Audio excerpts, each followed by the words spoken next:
got a UAV on station, ready for flyout.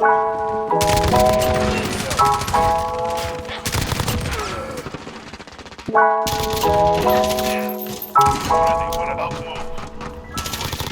Deploy. Get ready for tasking.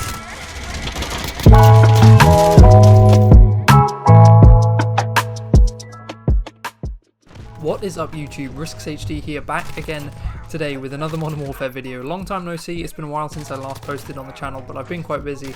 But in today's video I'm going to be breaking down one of my best class setups in the entire game. It's been requested a lot on the channel. That's right, it's time for the M4 baby. I think the intro clips for this video really do justice to how powerful this gun and class actually is. You know, both the clips would have been 6 on screens if they weren't split. Unfortunately they get split, I always get split. But it's just mental to see how good this gun is and how much it suits my playstyle. Obviously though, but you can build the M4 in so many different ways. There are so many different attachment combinations, and you can turn it into an SMG with the right ammo type. You could put the longest barrel on it, and you could find like the right grip, and it would turn into like just an absolute laser. But the class that I've designed actually is meant for my playstyle, which is I like to rush and hold power positions at the same time, like flick between the two. Sometimes it really catches your enemies off guard if you just change up that pace that you're playing at, and sometimes you'll need to play at a different pace just depending on what lobby you're playing against. So I find this class setup really good. Obviously if I wanted to use an SMG, I'd just go and use an MP5, so I do like it being slightly slower than an SMG. But yeah, I also want it to handle well because basically I rush and just try and get as many kills as I can when I play. So yeah, anyway, if I've done a decent job or a somewhat decent job editing the video, you should see the class setup on the screen right now. The 5 attachments that I'm using are the monolithic suppressor, the Corvus custom marksman barrel, the no stock attachment, the stippled grip tape, and the 50 round magazines. So yeah, now I'll give you a rundown on why I choose each attachment individually, and if you need to use something like an optic because you'd prefer it, I'll tell you which attachments I recommend swapping out. So first off is the monolithic suppressor. I absolutely love this attachment personally. The increased damage range is always welcome. I believe it's about 7.5%, but I may be wrong. And I think a lot of people underestimate how good the suppressor actually is. When you're playing against a really try-hard lobby, which, I mean, let's be honest, with the way the matchmaking works in this game, it's almost all of the time. Most of the players you're up against have really good game sense and are really aware of their surroundings in the compass, and sometimes the suppressor may throw them off if, for example, they're spamming up UAVs or they're just hawking the compass. You know, not showing up on that might throw them off, and also sometimes that muffled noise, although if you listen to it in like a custom game and you think there's not really too much of a difference between that and usual, when you're in the heat of the game and heat of the moment and there's noise going on all around you, there are nades going off, you know, it does throw quite a lot of people off, so that's why I definitely recommend this attachment. It's really good. And yeah, I also find that people are quite frequently throwing up UAVs and personal radars, and when you combo this with the ghost perk, which is what I do on most of my classes, you'll find the suppressor is really helpful. So next up is the Corvus custom marksman barrel. I've tried all the barrels and personally this is the one that I like the most. You can try out all the other ones, I definitely recommend you do because they're all pretty strong. The increased damage range and bullet velocity on this one is obviously really nice when you're locking down a power position or trying to pick people off at long range, which you'll kind of want to do with an AR. And also the increased recoil control I personally like because some of the attachments that I will use later on actually decrease the recoil control. And when I'm trying to pick someone off a head glitch or at a really long range, it does come in really handy. The downsides aren't too nice with the decreased ADS speed and decreased movement speed because when you're rushing around and trying to lock onto targets as fast as you can, obviously you want to be as fast as possible, so we'll try and increase that with the attachments that I run later on. Speaking of making up for it, next up is the no stock. This attachment features on almost all of my classes. I love the movement speed bonus. You'd be surprised many people see Modern Warfare as a slow paced game and don't see a faster movement speed as very beneficial, but it can actually be really helpful. For example, I play hardpoint most of the time. I just like the way the spawns work and the game flows, and the movement speed increase is actually really helpful when rotating between the hardpoints.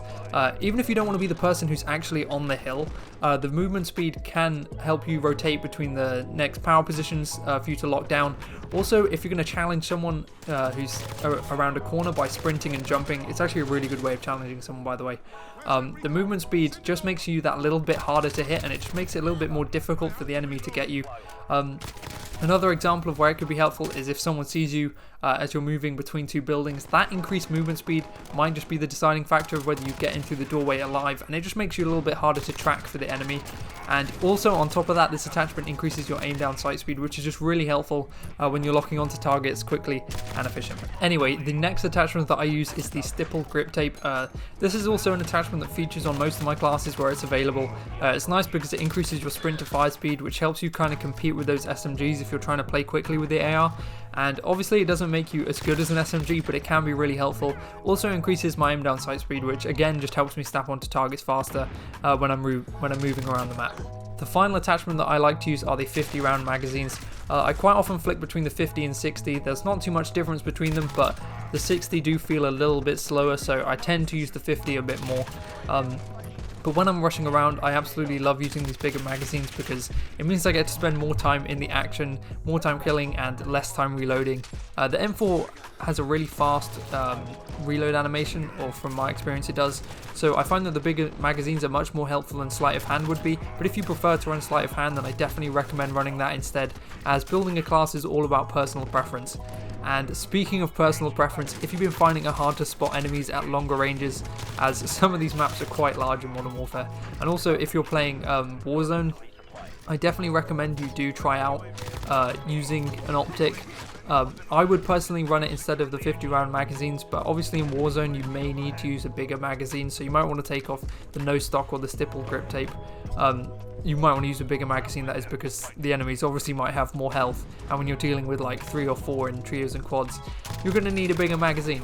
But yeah, as I said, speaking of personal preference, I definitely recommend you test out different combinations, because although this is the best class for me and it suits my playstyle the most, it may not suit you, so you might need to tweak it a little bit and change it. But yeah, I hope you find this class helpful. So yeah, I thought now would be a good time for me to touch base with everyone and just mention that these are really strange times in the world, and I hope everyone is doing well and staying safe. A personal update from me is that my university is currently doing online exams, so I have to dedicate quite a lot of time to working on them. But with that being said, I absolutely love making these videos, and you know, as long as they're making at least one person's day better, or helping their gameplay in some way, or just distracting them from all this crazy stuff that's going on at the moment, then I think they're definitely worth making. So I'll keep trying to post once every week, but sometimes that may go down. Sometimes, you never know, I might make 2 a week. You never know, I might get my act together. But yeah, I've got so many video ideas at the moment. Like, I want to show you all these. There are two model 680 classes I want to show you. One is using the Dragon's Breath attachment, which is just crazy. You can get so many feeds with it. And also recently they buffed the slug rounds, so they used to fire in a bloom pattern when you aim down sight, so they wouldn't go straight, which is a bit weird. But now they go dead straight and they're really strong. So I've made this class with it and I think it's pretty amazing, so I'll show you that one soon. But obviously if you want to see them, do subscribe for those. Drop a like if you did enjoy this video or you found it helpful, and comment down below just how you're doing or what video you'd like to see next from me. And as always, this has been RiskzzHD, and I hope all you legends have a fantastic week.